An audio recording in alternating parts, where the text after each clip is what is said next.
How's it going, everybody? I'm the Game Disciple, and I'm here to talk to you about God's goodness using BeamNG Drive. That's right. You heard me correctly. Let's get into the video. All right, on the topic of God's goodness, let's talk about how He prepares us for things. And sometimes we prepare in the wrong way. Let's say, God's got this as a test for you, but you chose this vehicle because you chose to prepare this way in your faith, where this vehicle could help in a certain circumstance, but God was not leading you to do that. Basically, is an example of how we cannot prepare properly for God's testing, for God's situations He's got us in.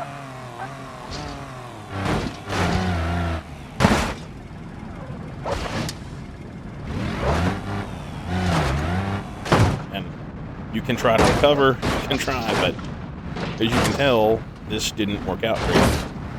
And God will let you try again. And if this is how you chose to prepare again, because you're like, no, this is the way I'm just good, I'm just going to be really careful. I'm just going to be really careful and go over all the bumps really easy. And we'll see. I can make it work. I can make this kind of faith work for this test.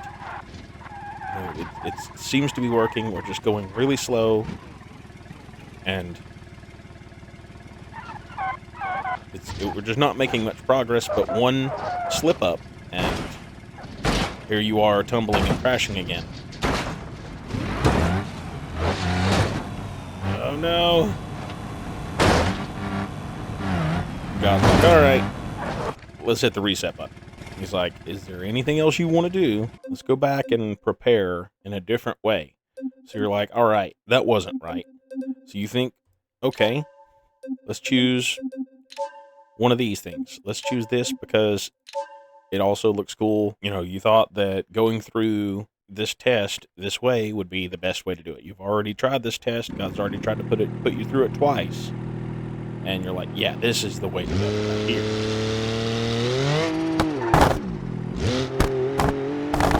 Be more careful and we'll just avoid that.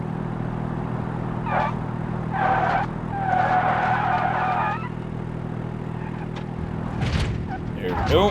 Almost. Doing much better. Kinda having some issues. Okay. Around this obstacle. Around that. Go through.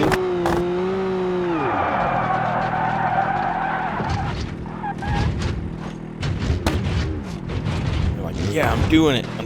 It's difficult, Lord, and you got me, and then, one slip up, and you're tumbling again.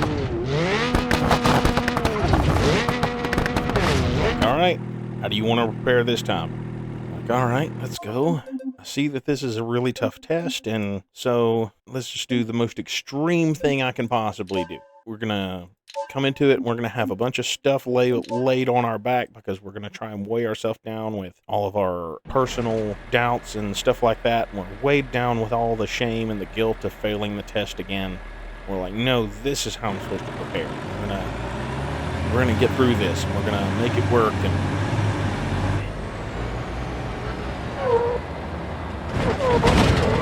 immediately we start stumbling again. Trying. And there it goes. All the preparation messed up, and you go back to God, and you're like, all right, Lord, I need some guidance on this. What am I supposed to do? How am I supposed to get through this? And he says, try that again. Let me take away your shame. Let me take away your guilt, and we'll do it that way.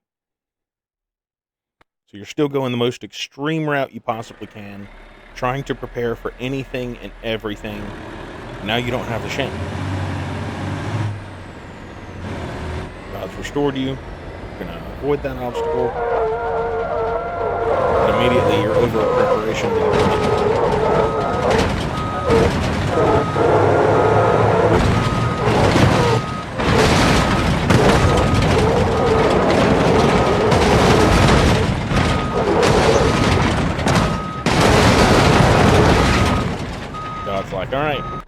What do you want to do now? And you're like, okay, let's just see if we can get through this as fast as possible.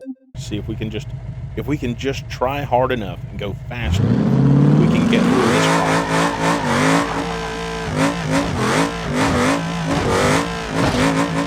Seems to be doing okay. And then we lose control. God's like, you want to try it again? Yeah, let's just. I did better that time. Let's try it again.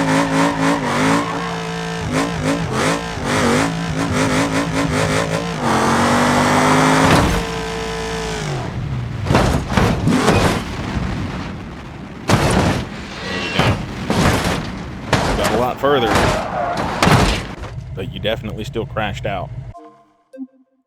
Go back, you ask God for guidance, and you're like, okay, what should I do? I'd like to say that this is not a one-to-one for everybody's preparation for God's trials, and not necessarily a one-to-one of what the trial is going to look like, but it can definitely feel that way. So we're like, okay, what should we do now? And you're feeling defeated, and you're like, okay, let's prepare for everything that I can possibly think of without trying to do too much. Trust in God, see what he wants us to do.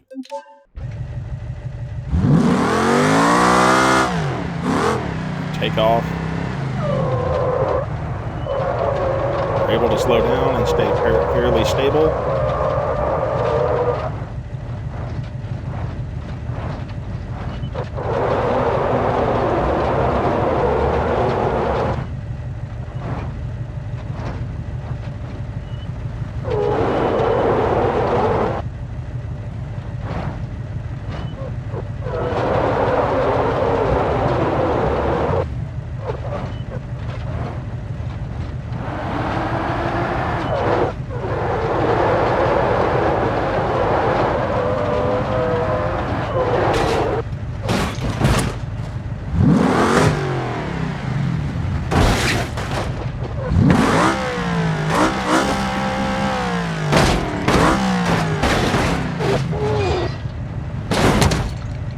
There you see, you almost got to the end. You almost got to the end of that.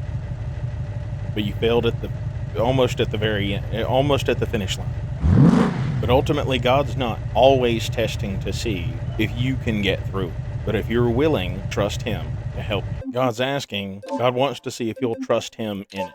And that's where a lot of us fail. You're like, all right, God, whatever happens, happens. I'm yours. I'm not going to try and control everything. So you're like, all right, Lord, I can't get through this on my own. No amount of my preparation is going to get me through this without your help. So God's going to just do this number right here. That's not what I wanted.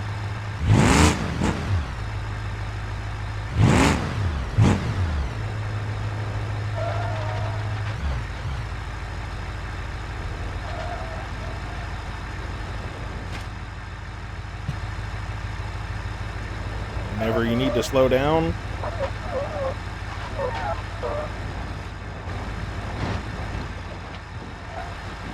I'll just kind of pulls you back a little bit because you can't control everything. And the car being affected by gravity is the same as your flesh being affected by the world, your mentality. And you can prepare as much as you want, but without God's help to kind of pull you back and help you recover when you're about to fall, it's not really going to work that way.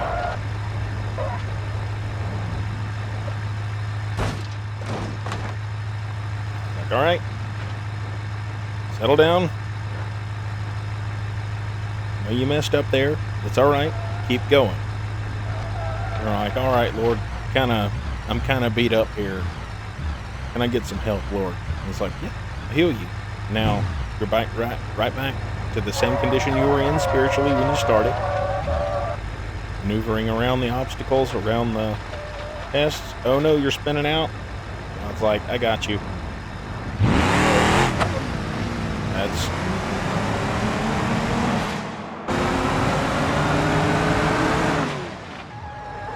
There we go.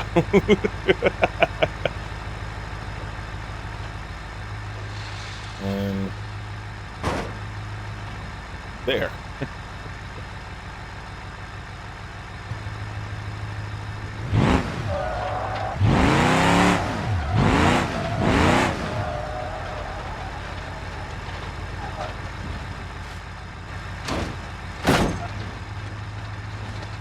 God's got to stop you and pick you back up and be like, all right, go back out there. I know you're beat up, but keep going. Maneuver past this rough spot. On you go.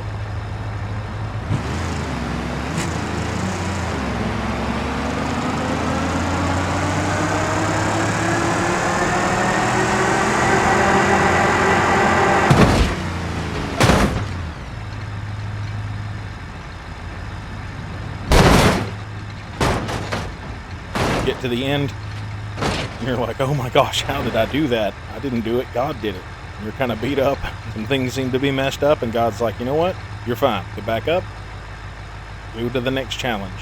Let's say it's been a few years, and everything has gone smoothly. So now you're comfortable. You've got your AC, you've got just enough to make it work right now. You don't really feel a need to do any more. God's not angry at you. He might be grieved that you're dealing with less in the spirit than he would like you to have. So now he's going to put something in front of you, something that your current faith is not equipped to handle. You're like, all right. Oh no. Oh no. Can I even? Oh gosh. Like, okay, let's try harder, but with the same faith that I've got. I don't need to do any more. I don't need to try any harder.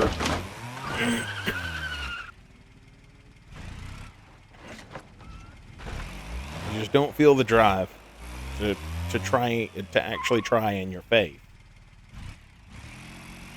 You know, attacking it with your mind instead of your spirit, and then prayer, and then you get stuck. And God's got to be like, all right, come on. Get you out of there. What do you want to do now? This is a trial where God's pointing out to you that you're too comfortable. So then, okay, you start going back to church more often, and you get back into the Word. You're trying. Maybe you just weren't where you needed to be. Maybe God was calling you to do extra, not just enough. And you were doing what you consider to be enough. And yeah, here you are, still stuck. You're like, okay, let's try it harder. Let's just see if I can get through it this time. If I try to go fast enough, like you did last time. And you get further, but ultimately the power's not there. You find yourself right back at the bottom of the hill. And you sit down, spend some time with the Lord. Lord, what do you want me to do? And he's like, you need to do some extra this time. This is not time for just enough. This is time for more. This is time for you to press in, to go deeper, to dig deep. And you're like, okay, let's do that. And you try. God lets you watch your videos and your movies. He lets you do those things. But you always make sure to let that last few minutes soak in. And you choose not to worry about all those extras like watching TV or playing a game or getting back on your phone or looking at one of my favorites is Amazon. But you really spend that time and you let those last few minutes soak in, and you deliberately cast aside all those thoughts that keep trying to come in from the enemy and from your flesh about, oh, I need some food, or oh, I didn't get a snack earlier, or oh, your snack can wait 5 minutes. But here you are. You've got everything you need now.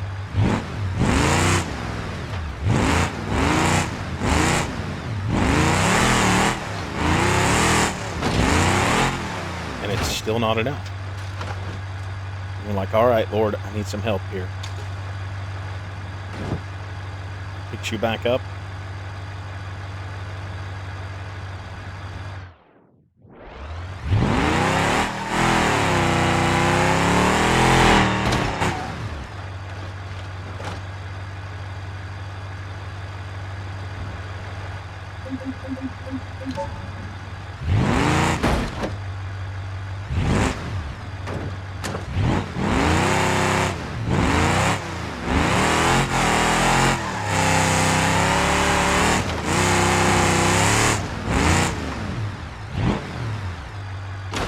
right, Lord, I've messed up again.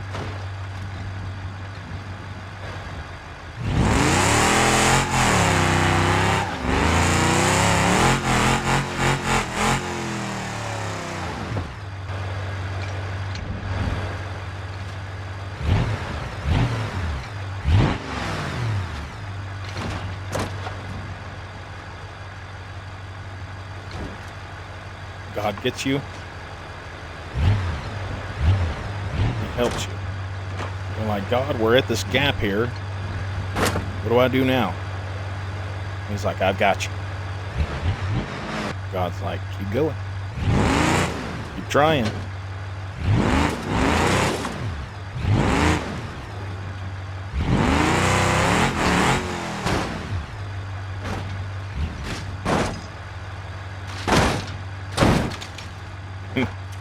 You ended up falling.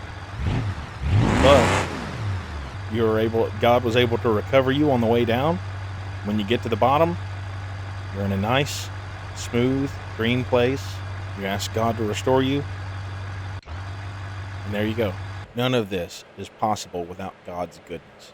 God's goodness is such that He can watch us mess ourselves up, get ourselves in a pickle, not prepare, deliberately, sabotage ourselves at times. And even then, He uses all those troubles and all those trials in our lives to help us get back here, where we're prepared for anything. And sometimes we have to make adjustments. Sometimes we need this.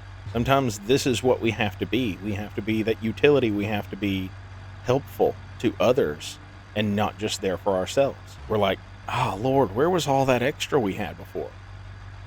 Why does everything seem so boring now?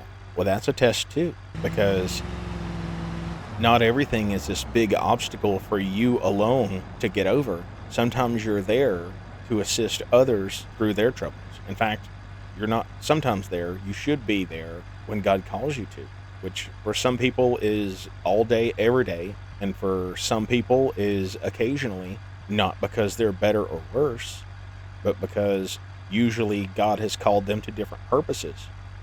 When your purpose is this right here, this is basically what you're going to have to look like most of the time. But then when you're going through trials, then you're also having to help others.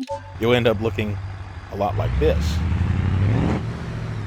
where you can go through those deep waters, you can climb over those hills, and you can do so while helping others. And it's God's goodness that brings us to be shaped into the people that we are, so that we can do His will the way He calls us to. And in the spirit, you may look like this and be like, man, I wish I was the sports car. Well, God may call you to be like this, to help carry people's burdens, to help others. And you're like, man, I wish I was faster. I wish I was like those guys that get up there and they say all those fancy words and they're so good at what they do. And God's like, you have no idea the power you have. You have no idea the power that I have bestowed upon you to help others without having to look good about it. There's a time to be like this, but this comes with its cost and its troubles too, because to have faith like this vehicle requires extensive maintenance, extremely regularly, to the point that most people couldn't afford to have this car if they had it for free. And because of that, pastors, people that are extremely influential in the church and are out there in front of people pastoring large groups of people all the time, their faith comes at a cost of, that's basically all they've got for most things when it comes to, like, they have to focus on this all the time, because if they don't maintain their faith, then this is going to break down really quick, and it's going to show. Just like any car like this, if you don't maintain it impeccably, then you will really look bad when you're going down the road and you have a little bit of smoke coming out your tailpipe, or your tires are worn down. It really shows. So that comes with its cost as well. Sometimes we look like this, and we know that God could easily, with a word, make it better. We're not facing anything right now that requires our faith to be completely different. But sometimes we look like this in our faith. We're not trying to be comfortable. This is just all we have right now. And we're just struggling to get by, dragging and crawling, and it hurts. We're hurting, and we don't know why. God won't just make it stop. And this is part of God's goodness too, because the reason God allows us to go through this is because there's someone else out there going through the same thing, or there's someone who will be going through the same thing, who can't seem to get past what's going on, can't seem to get to the other side. And God, in His goodness, knows that you can make it through this. He knows that when you get to that point, He will slowly but surely put you back together. You're going through this, and you get to the other side, and through all of that, God has done this. And now, your faith is where it should be. It doesn't currently need to be any better. And you're just now out the other side, and God has just restored you where you're at. Now, you are equipped to help someone who was in that situation, or is in that situation, to get through their struggle. Because once this is done, God may turn you into this. Not flashy, definitely better than you were, and now you're equipped to help others. Okay, I can't wait any longer. I have to do this.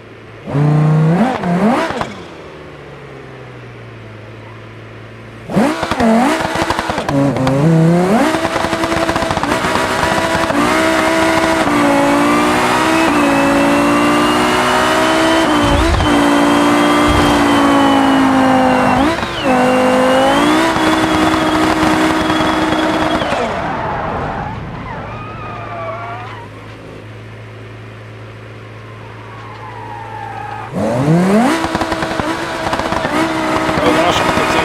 No, I can't see.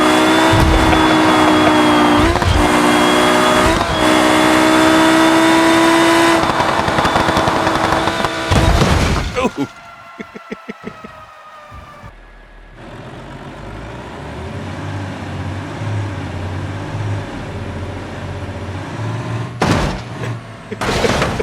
I don't know what I expected. Oh gosh, oh no. This is what I expected. Oh my gosh.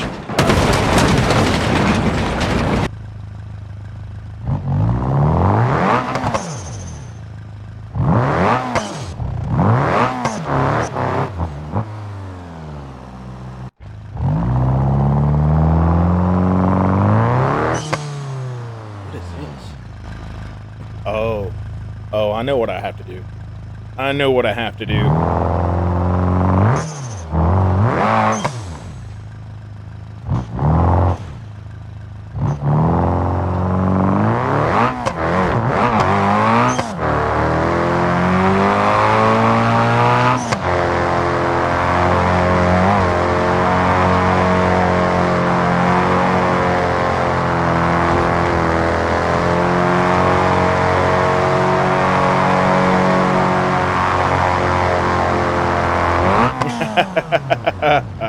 Awesome.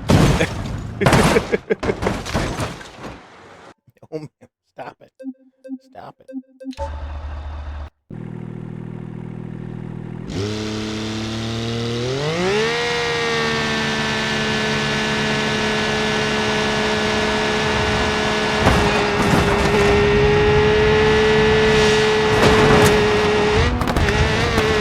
Oh no. Oh gosh. All right, guys. Remember, play your games. God said it's okay. But also, remember God's goodness so you can stay prepared for the trials ahead. I love you. Be blessed. Amen.